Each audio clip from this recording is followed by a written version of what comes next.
ಶೀಲವಂತೆಯನ್ನು ಶೀಲದ ಬಗ್ಗೆ ಗೊತ್ತಿಲ್ಲದೆ ಶೀಲದ ಬಗ್ಗೆ ಮಾತನಾಡುವ ಬಂಡೆ ಹೆಣ್ಣು ತುಂಬಿಕೊಂಡು ಶೀಲದ ಅರ್ಥ ಹೇಳ್ತಾರೆ ಕೇಳೇ. ಶೀಲದ ಹೆಣ್ಣು ಶೀಲವಂತೆ ಎನ್ನುವಂದರೆ ಸತ್ಯ ಧರ್ಮ इसका मान स्वार्थ ಈ ಪಂಚಗುಣಗಳನ್ನು ಕಾಪಾಡಿಕೊಂಡು ಹೋಗುವವಳೇ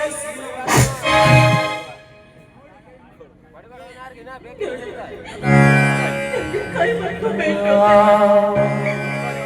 ಏನು ತಿಳಿಯದೆ ಏನೇನು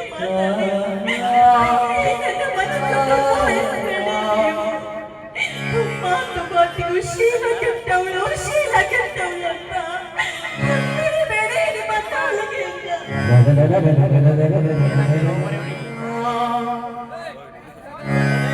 ವಿದ್ಯೆ ಕಲಿಸಬೇಕಾದ ಗುರುಗಳೇ ಮಕ್ಕಳ ಕೈಯಲ್ಲಿ ಮದ್ಯಪಾನ ತೆಗೆದುಕೊಂಡು ಬರುವುದು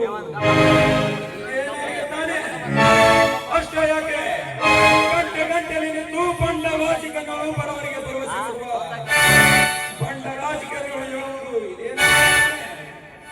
ಅಷ್ಟೇ ಯಾಕೆ 9 ತಿಂಗಳು ಹೆಚ್ಚು ಹೊತ್ತು ಸಾಕಿ ಸಲಗಿದ ನಿನ್ನಂತ ಹೆಣ್ಣುಗಳೇ ಸಾಲಿ ಕಲಿತೇನೆಂದೆಂಬ ಹೇಳಿ ಓಡಿ ಹೋಗಿ ಸುಳ್ಳು ಹೇಳುವುದು ಮಕ್ಕಳು ಹುಟ್ಟುವುದು ಇದೇನಾಗುತ್ತಾರೆ.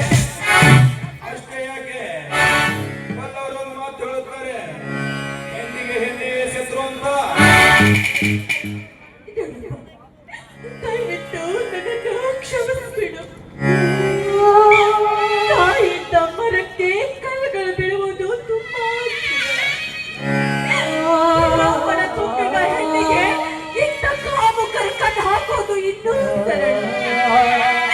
ಈ ಕಾಮುಕರ ಕೈ ಹಿಡಿದು ಹಾಡಿ ಕುಡಿಯದಿದ್ದರೆ ಗಂಡನ ಪ್ರಾಣವನ್ನೇ ಅದೇ ಒಂದೇ ಒಂದು ಕಾರಣಕ್ಕಾಗಿ ನಾನೇ ರೀತಿ ಮಾಡಿದೆ.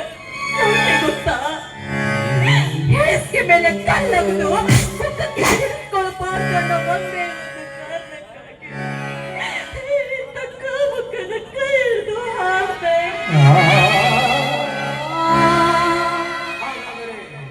ನಾನು ಮಾತನಾಡುವುದು ತಪ್ಪಾಗಿದೆ. ಇದನ್ನು ನೋಡಿದರೆ ಗೊತ್ತಾಗುತ್ತದೆ ಮಗನೇ, ಬಡವರ ಹೆಣ್ಣು ಮಕ್ಕಳ ಶೀಲದಂತೆ ಆಟ ಆಡುವ ನಿನ್ನೊಬ್ಬನ ಭಾಗ. ಲೇ ಮಗನೇ, ನನ್ನ ತಂದೆಯನ್ನು ಕೊಂದು ಅವರ ಆಸ್ತಿಯಲ್ಲಿ ಅಟ್ಟಹಾಸ ಮೆರೆದಿರುವ ನಿಮ್ಮಂತವರಿಗೆ ನಮ್ಮಂತವರಿಂದ ತಕ್ಕ ಪಾಠ ಕಲಿಸುವುದನ್ನು ಸಮಾಧಾನ ಇಲ್ಲ ಮಗನೇ.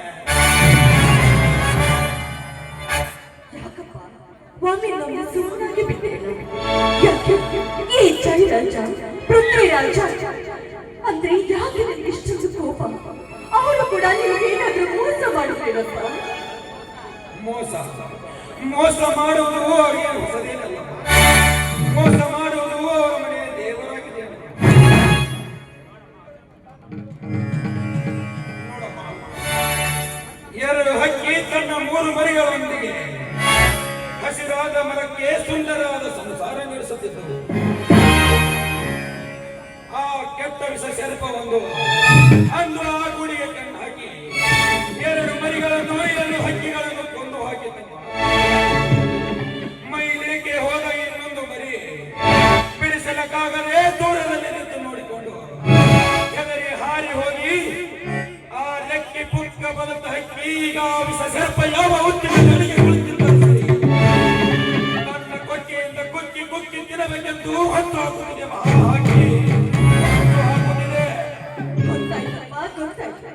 ಆ ರೆಕ್ಕೆನಲ್ಲಿ ತನ್ನ ಹಕ್ಕಿ ಯಾವುದು ಅಂತ ನನಗೆ ಚೆನ್ನಾಗಿ ಮನಸ್ಸಿನಲ್ಲಿ ಇಷ್ಟೊಂದು ಬೆಂಕಿ ಕೆಟ್ಟವನ್ನು ಇಟ್ಕೊಂಡು ಹೇಗೆ ಪಾಯಿದೆಯಾ? ಆ ದುರ್ಗ ಪರಮೇಶ್ವರಿಯ ಆಶೀರ್ವಾದದಿಂದ ಇಂದಿನ ನಾಯನಿಗೆ ಜಯ ಸಿಕ್ಕೇ ಸಿಗುತ್ತದೆ. ನನ್ನನ್ನು ಕಾಪಾಡ್ತೇನೆ. ತುಂಬಾ ಧನ್ಯವಾದಗಳು. ನಾನಿಂದ ಬರ್ತೀನಪ್ಪ. ಸಮಾಜವೆಂಬ ಸಾಗರದಲ್ಲಿ ಸಿಕ್ಕ ಸಿಕ್ಕ ಸಣ್ಣ ಸಣ್ಣ ಮೀನುಗಳನ್ನು ತಿಂದು ತೆಗಿ ಸಮಾಜಕ್ಕೆ ನಾನೇ ರಾಜ್ಯವೆಂದು ಮೆರೆದಿದ್ದ ಮಗನೇ. ನೀನು ಹೋಗುವ ಹೆಜ್ಜೆ ಗುರುತ ಹಿಡಿದು ಬೆಸ್ತನಾಗಿ ಬಂದು ನಿನಗೆ ಬಲಿ ಬೀಸಿ ಹಿಡಿದು ತಂದು ಕಡಿದು ಕಾತ ಕಚ್ಚಿ ಊಟ ಮಾಡಿ